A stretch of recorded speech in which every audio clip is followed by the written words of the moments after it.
Selamat siang anak-anak, selamat bertemu kembali dalam proses pembelajaran.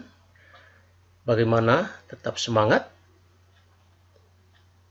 Bapak harapkan pertemuan kita kali ini anak-anakku semuanya dalam keadaan sehat, sehingga proses pembelajaran bisa berjalan dengan lancar.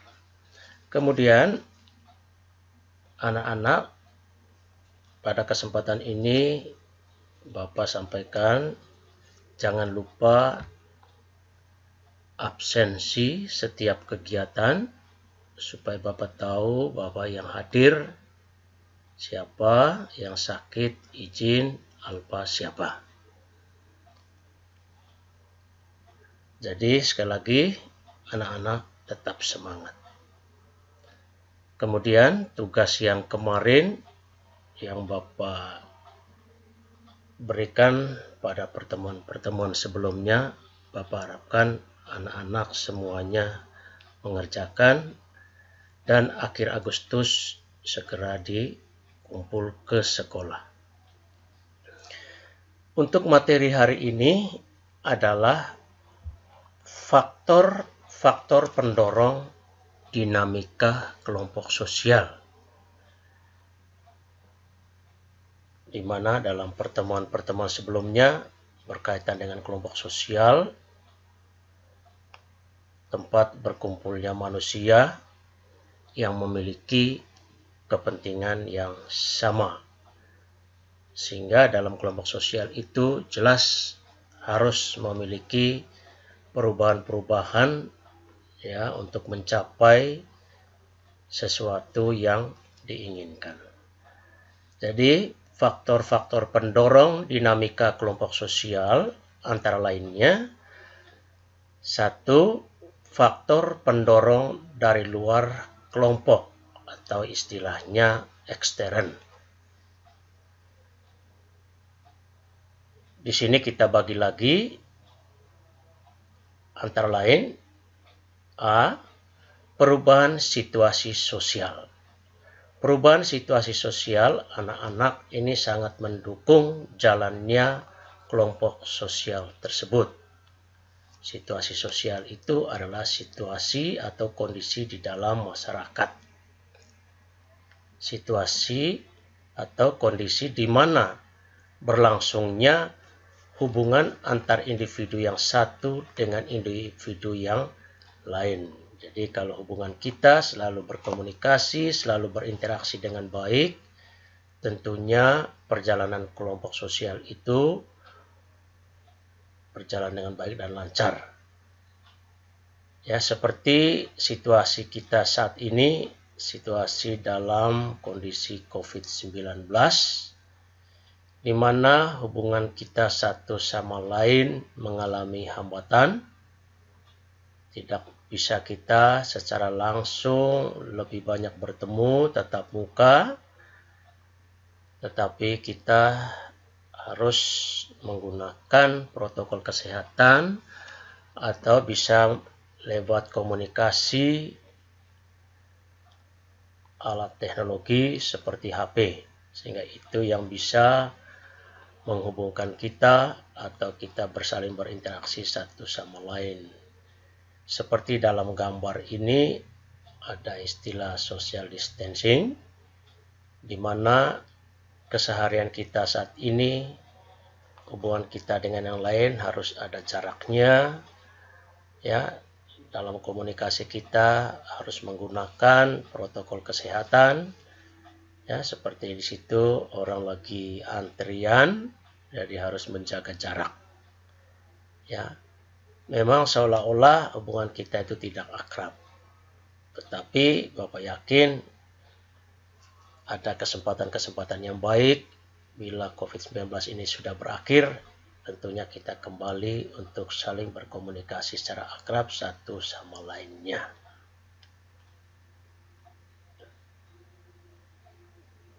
Kemudian yang berikutnya, yang B, perubahan situasi ekonomi.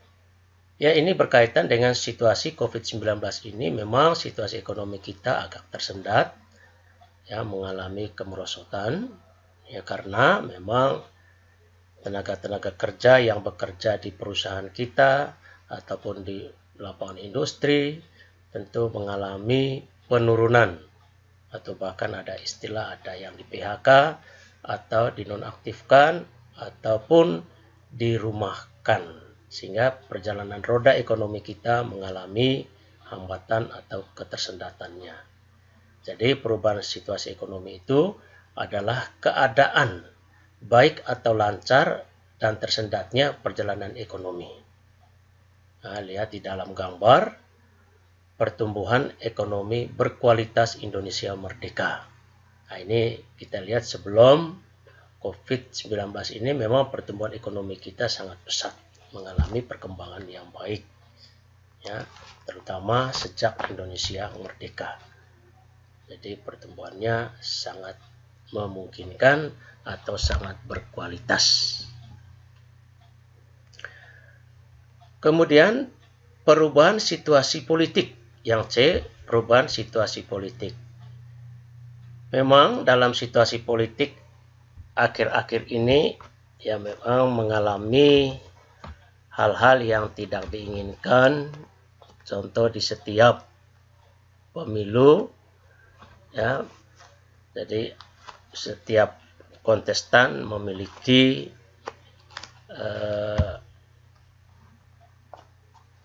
masyarakat pemilihnya, sehingga tentu masyarakat pemilih berjuang untuk bagaimana caranya supaya kontestannya itu bisa terpilih menjadi seseorang kontestan yang diandalkan.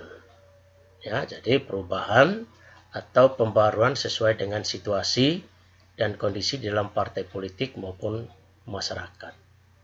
Ya, seperti dalam gambar itu kondisi politik Indonesia di awal kemerdekaan. Ya, di mana kontestan menyampaikan aspirasinya, menyampaikan gagasan idenya untuk kepentingan negara. Ya, seperti yang pernah kita alami dalam pemilu presiden atau pemilu gubernur atau pemilu pemilihan wali kota, bupati dan lain sebagainya. Tapi yang jelas jangan sampai di dalam penyampaian ide dan gagasan itu di luar daripada negara kesatuan RI yang berlandaskan pada Pancasila dan Undang-Undang Dasar 1945.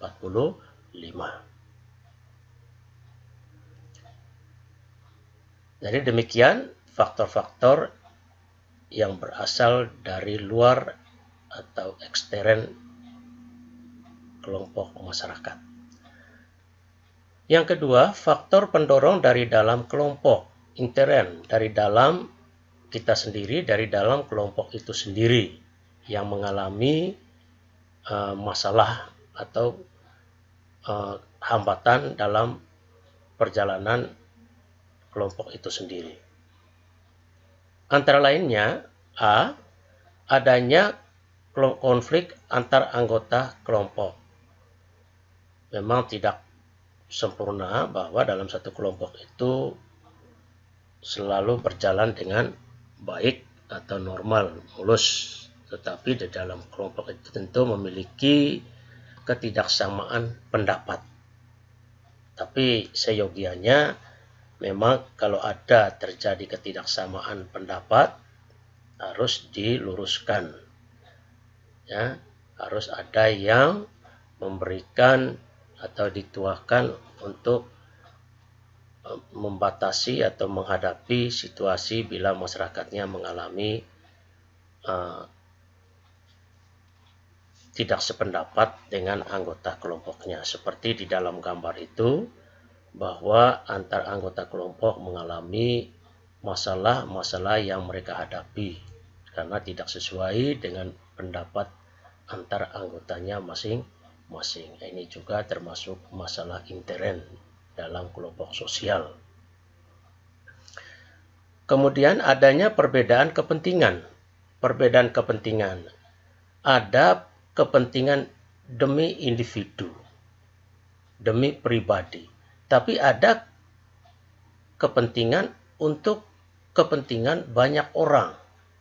Jadi ada yang lebih diutamakan kepentingan pribadi atau individu daripada kepentingan banyak orang. Tetapi yang kita inginkan, tinggalkan kepentingan individu kalau dalam hidup berkelompok, tetapi yang kita angkat adalah kepentingan kelompok sosialnya.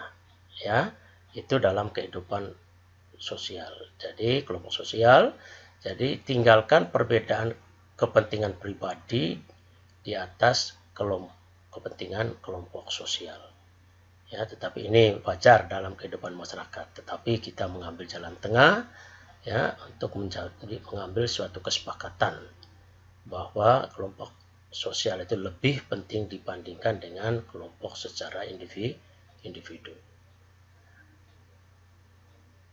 C. Adanya perbedaan paham. Kita ingat anak-anak bahwa negara kita ini adalah negara yang memang memiliki agama yang sangat variatif, sangat banyak. Ada 6 agama yang ada di Indonesia. Islam, Kristen, Katolik, Hindu, Buddha, dan Konghucu. Bagaimana supaya ini tidak ada salah kepahaman, tidak ada salah persepsi, terutama dalam masalah keagamaan ini. Ini sangat rentan sekali terjadinya konflik dalam masyarakat. Oleh karena itu, setiap individu dalam agama apa saja, kita harus saling toleransi, saling memahami, saling menghargai satu sama lain, terutama di dalam pelaksanaan ibadahnya masing-masing. Ya, jangan sampai ada yang mengatakan agama ini tidak benar, agama ini yang benar. Semua agama adalah benar. Ya, tinggal kita dalam kehidupan kita sehari-hari saling mendukung, saling toleransi terhadap agama itu sendiri. Kita bisa lihat dalam gambar, mereka saling komunikasi satu sama lain, saling menghormati, saling menghargai satu sama lain. Ya, supaya tidak terjadi perbedaan paham, sehingga kelompok sosial dalam masyarakat itu selalu baik dan berjalan dengan lancar sesuai dengan yang diinginkan. Jadi demikian anak-anak, inilah yang dikatakan faktor-faktor pendorong dinamika kelompok sosial. Ya, mudah-mudahan dengan waktu yang sedikit ini, materi yang sedikit ini, secara singkat Bapak sampaikan, mudah-mudahan anak-anak bisa memahaminya.